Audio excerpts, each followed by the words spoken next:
Day one is all about learning how to use the window as your light box. A light box enables you to trace from a resource onto your paper. So what you're going to need today are one of your resources, whichever one you choose, a piece of paper, and tape. Now, the tape, you only want to pull a little bit from the bottom of your bag, okay? So no longer than the top part of your thumb. And this is just to hold the original image onto the window. Now you see the light shines through the image. So when we lay our paper on top of this, we'll be able to trace the image underneath. Okay, so I'm just going to, let's see, find an area that's not super dark.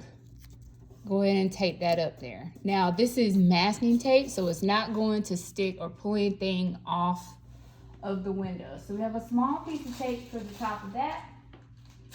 And then you have a piece of tape for your paper. So you're just going to play around with layering here. Obviously you can see the flower is small and your paper is larger. So you want to trace a little bit of it, and then when you have the first one traced, you're going to move the paper and trace another.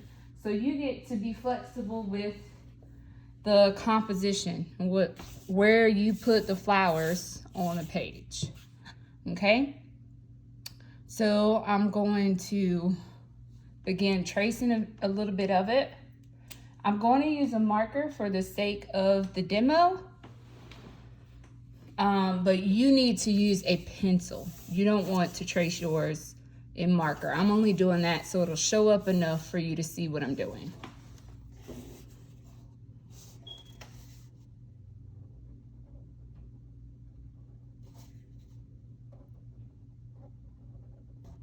Okay, so you'd be doing this part in pencil. But you want to stay as on top of the line as you can so that you have the truest representation of this flower. You do want it to look like the summer flower that it is.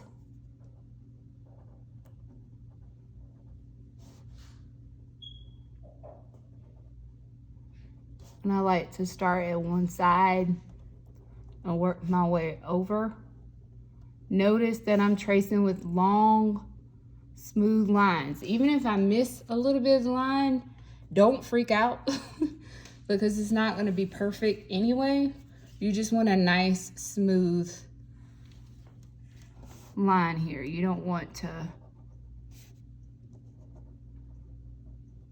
trace little bits by little bits. I also exhale as I'm tracing. So if you hear me breathing hard, that's why.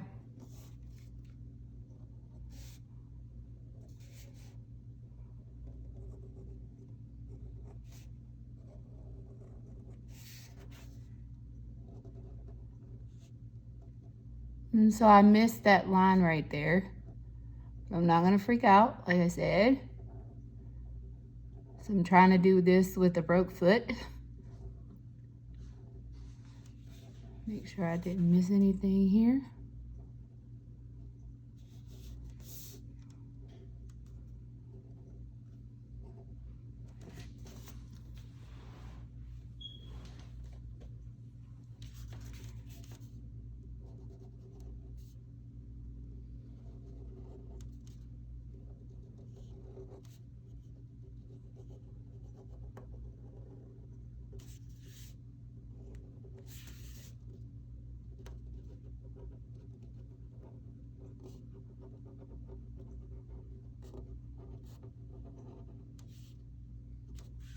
And if you're not comfortable drawing, tracing is really a good introduction to drawing. If you can get used to tracing lines in one pass, it will give you more confidence in learning how to recreate those lines later.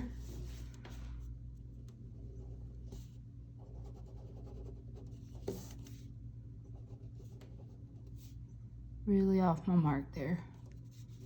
So that's what happens when you're injured and trying to work through the pain. For those of you that don't know, I broke my foot last month, and so that's why I'm unable to be at the school in person for this summer camp.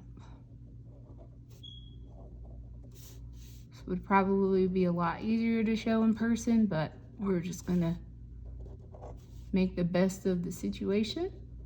And hopefully, as you watch this, you can see how to trace using the window as your light box.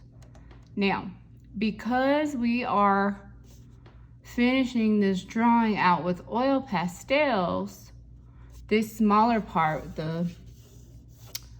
that part of the flower here, there's lots of little circles and little fine details. The oil pastel is a lot thicker than these areas, so you're going to have to look at it and choose which part you want to outline, because those little details in here, you're not going to be able to get all of those with the oil pastel. So you're going to have to make some decisions on the fly here and decide which lines you're going to draw and which lines you're not. Okay, let me go ahead and get these in here real quick. And then these lines that show the inside back part of this petal here. Okay, so this detail part is what I'm talking about in terms of you making some decisions. There's lots of little pieces. Okay, you may not be able to get all of these little circles in here. You might only do part of an outline. Okay, you just decide, but understand that the inside of those circles, if you color them something different, you know, some of these are really, really tight looking, and you might not be able to get much color on the inside.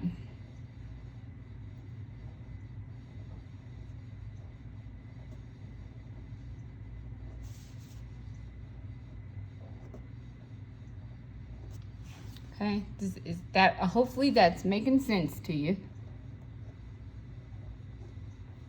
How you may, you know, include some of them and skip over the tiny ones. There's no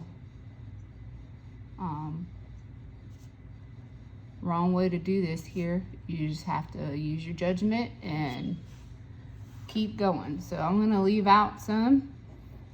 I might change the position of one of them just because I think it might look better somewhere else.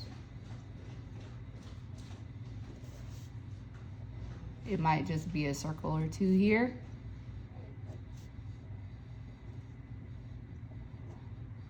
And there you go. So now this is just one part of the page here. And when you're done with that, you can take that off. And you see how much of your page is still remaining. So these are some pretty big flowers. You can arrange the composition the way that you want it arranged. So let's say I want my second flower to point a different direction. So you just take off the tape, turn your paper, and then reposition it, okay, so that you can see what it looks like behind the other flower. Yes, this is the same flower. If you have the second resource, you might want to change resources. Okay, and to do that, you just take this one down. Okay, stick this other one in here, And then maybe I have some smaller flowers. Maybe I don't like the way that looks. Maybe changing it like that. Maybe doing some smaller ones here in the background. Maybe I'll add my own bigger leaf to this guy, okay? So the goal here is to fill the page and to fill it in an interesting way. So I'm gonna hop back to the bigger flower here because I like that one. And play around with the direction for that. I think I like that here. Okay, so if you're tracing in pencil, you can decide which flower is on top, this one or that one, just by erasing the other one and draw over it, or leave that one and don't draw what's behind that petal. Okay, because I use pen, I'm going to have to put this flower behind that flower.